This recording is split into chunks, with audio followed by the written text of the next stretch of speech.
দুর্গাপুজোর আগেই পশ্চিমবঙ্গের আকাশে দুর্যোগের ঘনঘটা। কেন বলছি এই কথা? কারণ 26,000 শিক্ষকদের চাকরি বাতিল হওয়ার পর এবার 32,000 প্রাথমিক শিক্ষকের চাকরিও চলে যেতে পারে। কেন বলছি এই কথা জানতে হলে পুরো ভিডিওটা দেখতে থাকুন। ভালো লাগলে আমাদের চ্যানেলটি সাবস্ক্রাইব করুন এবং ভিডিওটি লাইক ও শেয়ার করুন। নমস্কার, আমি স্বাতী। মাধ্যম ইউটিউব চ্যানেলের নতুন একটি ভিডিওতে আপনাদের স্বাগত জানাই।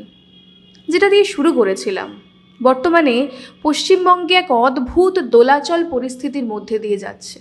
একদিকে রাস্তায় বসে রয়েছেন 26,000 শিক্ষক, আর অপরদিকে মুখ্যমন্ত্রী মমতা বন্দ্যোপাধ্যায় ইতিমধ্যেই দুর্গাপুজোর চাঁদা অনুদান ঘোষণা করে দিয়েছেন।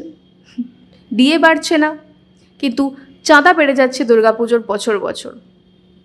তো যাই হোক, এমনই এক কঠিন পরিস্থিতিতে হয়তো আরও কঠিন দিন আমাদের দেখতে হতে পারে। চাকরি হারানোর আশঙ্কায় আবারও বুক কাঁপছে শিক্ষকদের। তৃণমূলের চাকরি চুরির কোপ এবার পড়তে পারে প্রাথমিক শিক্ষকদের ওপর। কলকাতা হাইকোর্টের 32,000 অপ্রশিক্ষিত প্রাথমিক শিক্ষকের চাকরি বাতিলের মামলাটি এই মুহূর্তে একটা গুরুত্বপূর্ণ মোড়ে দাঁড়িয়ে আছে। 2014 এবং 2017 সালের নিয়োগ প্রক্রিয়ার এই মামলাটি শুনানি হয়েছে 11ই আগস্ট, দিন কয়েক আগেই। এদিন শুনানিতে সিঙ্গেল বেঞ্চের নির্দেশে চাকরি নিয়ে অনিশ্চয়তা তৈরি হওয়া 32,000 প্রাথমিক শিক্ষকের কয়েকজনের যারা আইনজীবী ছিলেন তারা দাবি করেন, আমরা তো কোনো বিশেষ সুবিধে পাইনি, তাহলে আমাদের কেন চাকরি বাতিল হবে? তার জবাবে বিচারপতি তপব্রত চক্রবর্তী বলেন, কারা বিশেষ সুবিধে পেয়েছেন আর কারা পাননি সেটা কোর্ট কিভাবে আলাদা করবে? কোর্টের পক্ষে তো সম্ভব না আলাদা করে। এটা আলাদা করার দায়িত্ব পর্ষদের, তাই পর্ষদকে সেই দায়িত্ব নিতে হবে, যার পরবর্তী শুনানির ডেট পড়েছে 21শে আগস্ট। এদিন শুনানিতে এই যে যোগ্য অযোগ্যের যে প্রসঙ্গটা উঠেছিল, বছরখানেক আগে আমরা একই প্রশ্ন উঠতে শুনেছিলাম হাইকোর্টে বিচারপতি দেবাংশু বসাকের ডিভিশন বেঞ্চে।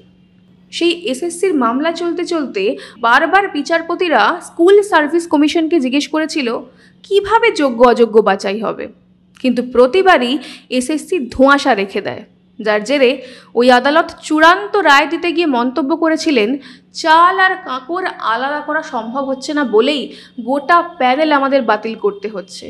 যেটা করতে তারা চাননি, কিন্তু বাধ্য হয়ে প্যানেল তারা বাতিল করেছিলেন। এদিন একই রকমভাবে 11 তারিখে শুনানিতে সেই যোগ্য অযোগ্যের প্রসঙ্গ উঠল, সেই একই রকমভাবে চাল আর কাঁকড়ের প্রসঙ্গ উঠল, আর যা নিয়ে যথেষ্ট অস্বস্তিতে রয়েছে প্রাথমিক শিক্ষা পর্ষদ। এবার প্রশ্ন হলো, মামলা তো এখনও বিচারাধীন রয়েছে, ফাইনাল জাজমেন্টও আসেনি, শুনানির ডেট রয়েছে 21 তারিখ। তাহলে আগে থেকে কেন ভয় পাচ্ছেন শিক্ষকরা? কেন সিঁদুরে মেঘ দেখছেন? আর কার চুপি বা কিভাবে হয়েছিল, কোথায় হয়েছিল, মামলা কেন হয়েছিল? এই প্রশ্নগুলো পরপর চলে আসে যখন একটা বিষয় নিয়ে আলোচনা হয়। আসুন এক এক করে আমরা এটা আলোচনা করি। 2014 সালে টেটের ভিত্তিতে 2016 সাল থেকে নিয়োগ প্রক্রিয়া শুরু হয় প্রাথমিকে। মোট 42,949 জন চাকরি পান, যদি আমি খুব ভুল না বলে থাকি সংখ্যাটা। কিন্তু নিয়োগের ক্ষেত্রে একাধিক অস্বচ্ছতা, দুর্নীতি, বেনিয়মের ঘটনা সামনে আসতে থাকে। তৎকালীন হাইকোর্টের বিচারপতি অভিজিৎ গঙ্গোপাধ্যায় এর প্রেক্ষিতে 32,000 শিক্ষকের চাকরি কিন্তু বাতিল করে দেয়। নতুন করে নিয়োগের নির্দেশ দেওয়া হয় রাজ্যকে। এর মধ্যেই হাইকোর্টের একক বেঞ্চের এই ডিসিশনকে চ্যালেঞ্জ করে পাল্টা ডিভিশন বেঞ্চে যায় রাজ্য। সেই মামলাই বর্তমানে বিচারপতি তপব্রত চক্রবর্তীর বেঞ্চে চলছে।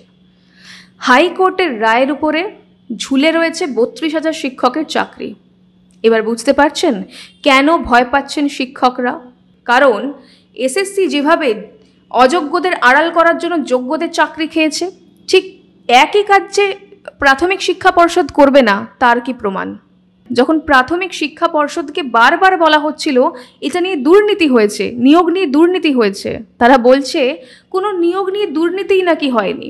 তাদের বক্তব্য, নিয়ম মেনে কাজ না করা মানেই সেটা কিন্তু দুর্নীতি নয়। হতে পারে আমরা নিয়ম মানিনি, আমরা নিয়ম মেনে রিক্রুটমেন্ট করিনি, আমরা নিয়ম মেনে সমস্ত যে প্রসিজিওর আছে সেই প্রসিজিওর ফলো করে আমরা রিক্রুটমেন্ট করিনি, কিন্তু তার মানে তো এই নয় আমরা দুর্নীতি করেছি।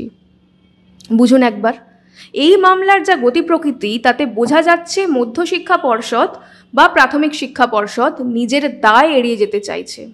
আর তাতে করে এটা খুব স্পষ্ট হয়ে যাচ্ছে যে আবারও বোধহয় বলির পাঁঠা হতে চলেছেন স্কুল শিক্ষকরা। আপনাদের কি মনে হয় জানান কমেন্ট করে। আজ তাহলে এই পর্যন্তই, দেখা হবে নতুন একটি ভিডিওতে। ততক্ষণ পর্যন্ত সঙ্গে থাকুন, দেখতে থাকুন মাধ্যম।